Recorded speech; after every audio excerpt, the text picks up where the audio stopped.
Hello friends, welcome to trending சமையல். இப்போ நான் உங்களுடைய அலமேல் பேசுகிறேன். இப்போ செம சூப்பராக ஒரு ஈவினிங் ஸ்நாக்ஸ் ஒன்று பார்க்கலாங்களா? என்ன தெரியுங்களா? கத்திரிக்காய் வச்சு ஒரு பஜ்ஜி செய்யலாம் ஃப்ரெண்ட்ஸ்.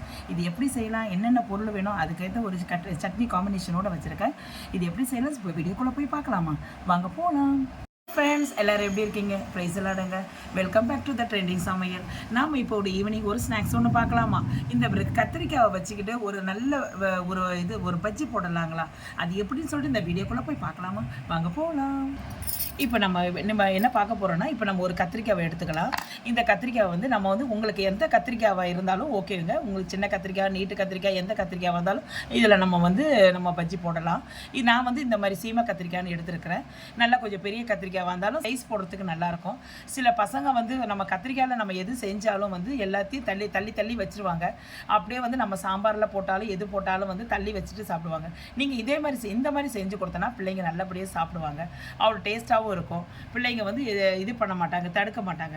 இப்போ நம்ம இது எப்படி செய்யலாம்னு சொல்லிட்டு நம்ம சொல்கிறேங்க. இதை நம்ம என்ன பண்ணலாம், இதை ஸ்லைஸாக சின்ன சின்ன சின்ன ஸ்லைஸாக நம்ம கட் பண்ணிக்கலாம். ரொம்ப பெருசாக இருக்கக்கூடாது. இதை பாருங்க, இந்த அளவு இருந்தால் போதும்.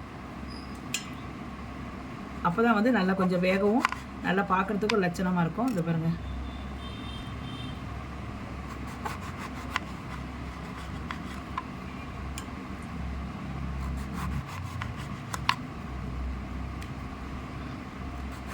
ஒரு ஈவினிங் ஸ்நாக்ஸ் ஒரு நல்லா இருக்குங்க. நம்ம இதை நம்ம சைடிஷாக கூட நம்ம சாதத்துக்கு சைடிஷாக கூட நம்ம எடுத்து வச்சுக்கலாம். இதே மாதிரி பீஸா எல்லா கத்திரிக்காயும் நம்ம அரிஞ்சு வச்சுட்டு உங்களுக்கு காட்டுறேன். இப்போ அடுத்த கத்திரிக்காவை அரிஞ்சு காட்டுறேங்க. அது பாதியில் தானே அரிஞ்சு உங்களுக்கு. இப்போ இந்த மாதிரி கத்திரிக்காவை அரிஞ்சிருங்க. இது உடனே தண்ணியில் போட்டுருங்க. ஏன்னா இது கருப்பாயிடும். நம்ம தண்ணியில் வெளியே வச்சா கருப்பாயிடும். இப்போ நான் எல்லாத்தையும் அரிஞ்சிட்டு நான் உங்களுக்கு காட்டிட்டு நான் இது பண்ணிக்கலான்ட்டு. இதை பாருங்கள், இந்த மாதிரி நம்ம எல்லாத்தையும் அரிஞ்சு வச்சுக்கலாம். எல்லாத்தையும் இப்படி அரிஞ்சு வச்சு எல்லாத்தையும் இது உங்களுக்கு நான் காட்டுறேன் அப்புறமா. ஓகேங்க. நம்ம இதை பாருங்கள், சூப்பராக ஸ்லைஸாக இதை பாருங்கள் அரிஞ்சு வச்சுருக்கோம். இதே மாதிரி இதை பாருங்கள், எல்லாத்தையும் இதே மாதிரி நம்ம அரிஞ்சு இப்போ நம்ம இதுக்கு தேவையான மசாலா நம்ம எடுத்துக்கலாம். மசாலா என்னென்ன நம்ம ஆட் பண்ணணும் உங்களுக்கு நான் இப்போ சொல்கிறேன். இப்போ நம்ம வீடியோக்குள்ளே நான் சொல்கிறேன். இப்போ நம்ம பஜ்ஜிக்கு தேவையான மசாலா பொருள் ஆட் பண்ணிக்கலாங்க. இதுக்கு நம்ம ஃபஸ்ட்டு 1 கப்பு கடலை மாவு போட்டுக்குங்க. 1/2 கப்பு பச்சரிசி மாவு, கொஞ்சம் சால்ட்டு, கொஞ்சம் தனி மிளகாத்தூள் போட்டுக்குங்க. வேறு எதுவும் நம்ம கேசரி பவுடர்லாம் சேர்க்கக்கூடாது. இந்த மிளகாத்தூள் தான் கலர் கொடுக்கும். இதுவே போதும். கொஞ்சம் பெருங்காயத்தூள் போட்டுக்குங்க, நல்லா கொஞ்சம் வாசனையாக இருக்கும்.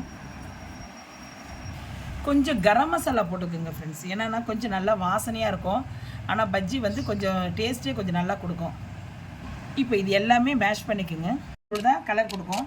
இதுவே போதும். கொஞ்சம் பெருங்காயத்தூள் போட்டுக்குங்க, நல்லா கொஞ்சம் வாசனையாக இருக்கும்.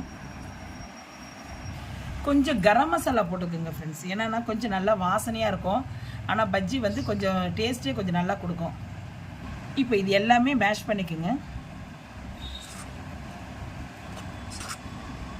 இப்போ கொஞ்சம் கொஞ்சமாக தண்ணி ஊற்றி கட்டியாக பேசுங்க, கட்டியாக இது பண்ணுங்கள். நீங்கள் ரொம்ப தண்ணி ஊற்றக்கூடாது. தண்ணி ஊற்றினோன்னா அதை கத்திரிக்காய் அது ஒட்டாது. கொஞ்சம் கட்டியாக இருந்தால் தான் நான் உங்களுக்கு காட்டுறேன். நான் இப்போது கட்டியாகவே பண்ணிக்கணும். மாவு கட்டியாக இருந்தால் தான் அந்த கத்திரிக்காயில் ஒட்டும். இப்போ பாருங்கள், கொஞ்சம் கொஞ்சமாக தண்ணி ஊற்றி கரைச்சிக்குங்க.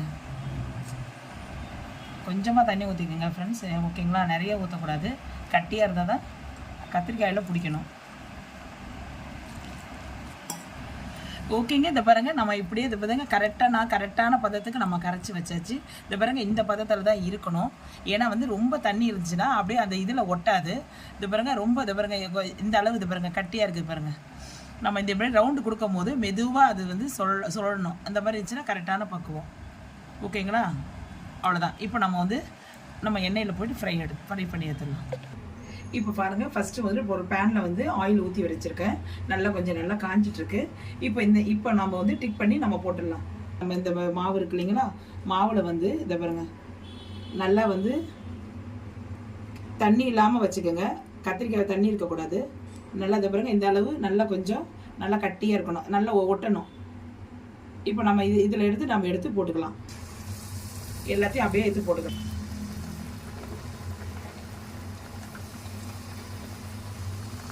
இதே மாதிரி நம்ம எல்லாத்தையும் எடுத்து போடலாம். இப்போ பாருங்கள், கொஞ்சம் ஓரமாக விடுங்க. எண்ணெய் வந்து கையில் வந்து அடிக்காதபடிக்கு மெதுவாக விடுங்க. ஆனால் வந்து முக்கியமான ஒன்று ஃப்ரெண்ட்ஸ், இது வந்து மாவு கட்டியாக இருக்கணும்.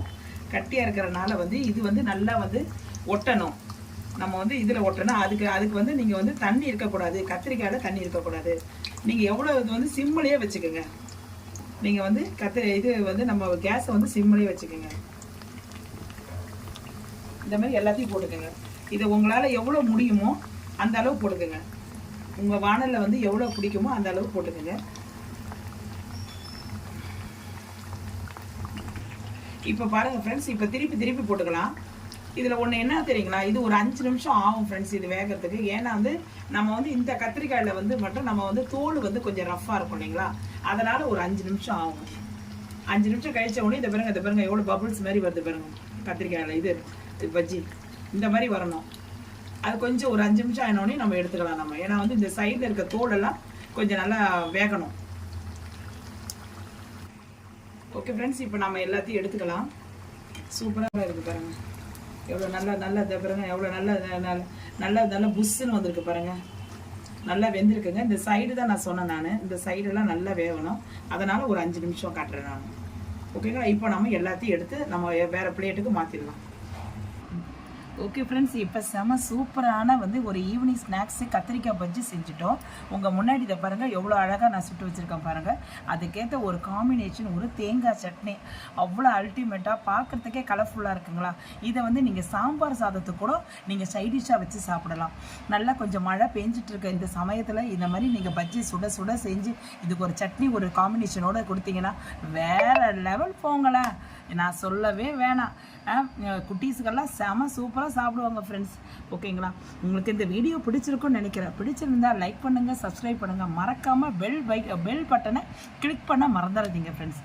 என்னுடைய வீடியோ முதல்ல யார் பார்த்தாலும் தயவுசெய்து எனக்கு சப்ஸ்கிரைப் பண்ணுங்கள் ஃப்ரெண்ட்ஸ். உங்களுடைய ஆதரவு தான் எனக்கு வந்து நான் வந்து மேலும் நான் எழும்புறதுக்கு ஒரு அறிகுறி. ஓகேங்களா, உங்களுடைய ஆதரவால் தான் வந்து 170 கிட்ட மேலே நான் போட்டிருக்கேன் வீடியோ.